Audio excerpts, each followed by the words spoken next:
독불 장군이냐 리더냐, 그것이 문제로다. 당연히 리더로 키우고 싶은 것이 엄마 마음이죠. 그런데 오해가 많아. 오해가.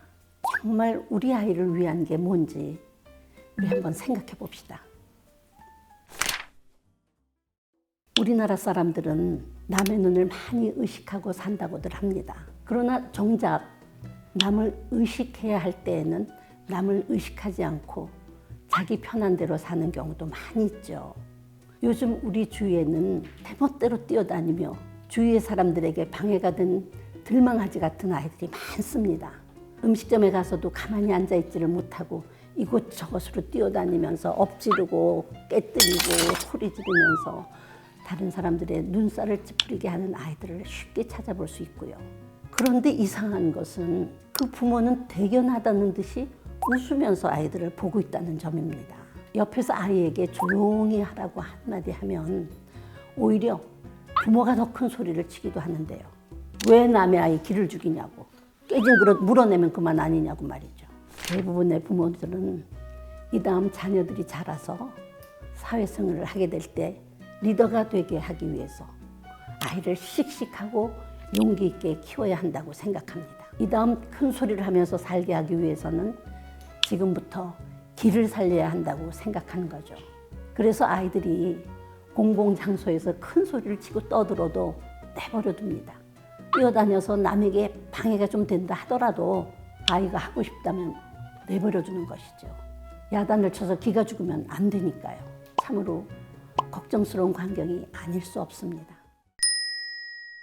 제가 미국에서 한국 학교 교장직을 맡고 있을 때였습니다. 저희 교회는 미국 교회를 빌려서 오후에 예배를 드리고 있었고, 한국 학교는 교회가 오후 예배를 보기 전에 시작했습니다.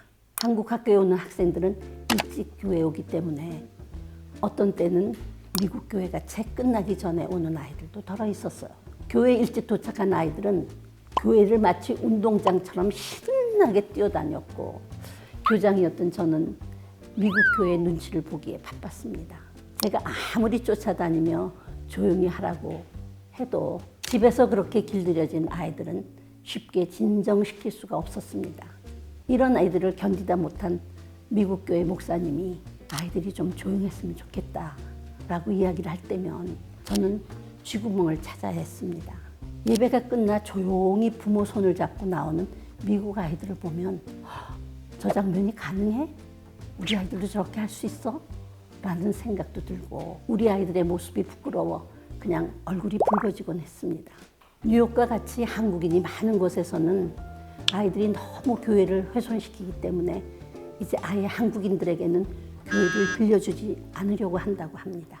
집 없는 사람 관세하기냐고 섭섭한 마음도 생기지만 한편으로는 정말 못 말리는 우리 아이들을 보면 우리는 할 말을 잃고 맙니다. 독불 장군과 리더의 차이를 모르고 자녀를 키우는 부모님들이 안타깝습니다. 내 아이 길을 살리겠다고 제멋대로 행동하도록 내버려 둔다면 이 다음 이 아이는 리더가 되었으면 하는 부모님의 바람과는 달리 주위 사람들의 눈살을 찌푸리게 하고 사람들이 다 외면을 하는 독불 장군이 되고 말 것입니다. 이 다음 많은 사람을 이끌어가는 지도자가 되기 위해서는 자녀들을 어려서부터 자기 생각만 하고 저 좋은 대로만 행동하도록 내버려 두어서는 안 됩니다. 공동생활을 제대로 하기 위해서는 주위의 사람들을 돌아보아야 하고 다른 사람에게 피해가 되는 행동을 하지 말아야 한다는 것을 가르쳐야 합니다. 리더는 다른 사람 위에 군림하는 사람이 아니라 나보다 약한 사람들을 돌아보고 다른 사람들을 더 배려할 줄 알아야 한다는 것을 아이들에게 가르쳐 줘야 합니다.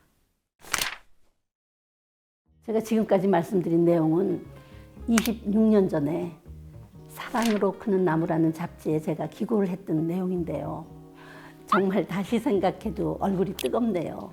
그런데 지금 26년이 지난 지금 한국 사회는 엄청나게 발전했지만 자녀를 키우는 모습은 별로 바뀌지 않은 것 같아 안타깝기도 하고요. 혹시 10여 년 전 교보문고 지하식당에서 일어났던 국물녀 사건을 아시는지요? 두 아이를 데리고 식당에서 식사를 하러 간 어머니는 어떤 여성이 뜨거운 국물을 9살짜리 자기 아이에게 쏟아 화상을 입히고 그냥 달아났다고 네티즌들에게 호소를 했답니다. 화상을 입은 아이의 사진까지 올려가며 가해자인 그 범인을 찾아달라고 야단을 부렸죠. 네티즌들은 달아났다는 그 나쁜 여성을 국물녀라고 하면서 비난을 퍼붓고요. 다친 아이 어머니는 수많은 사람들로부터 지지와 동정을 받았지만 나중에 공개된 CCTV의 기록을 보면 달아났다는 그 여성이 잘못한 것이 아니었어요. 뜨거운 국물을 들고 이렇게 돌아서려는 그 여성에게로 아이가 막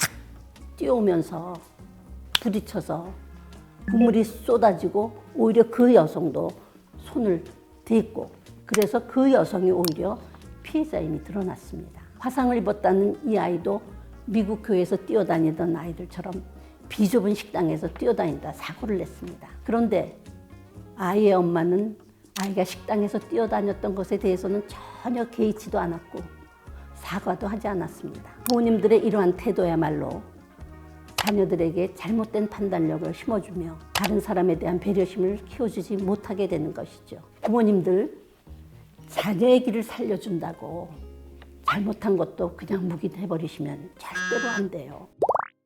이제 세월이 꽤 지났으니 그런 모습들이 없어졌으려나? 그렇지만 아직도 시끄럽고 소란스러운 아이들 때문에 요즘엔 노키즈 존이 생겨서 아이들과 못 가는 곳이 많이 생기기도 했네요.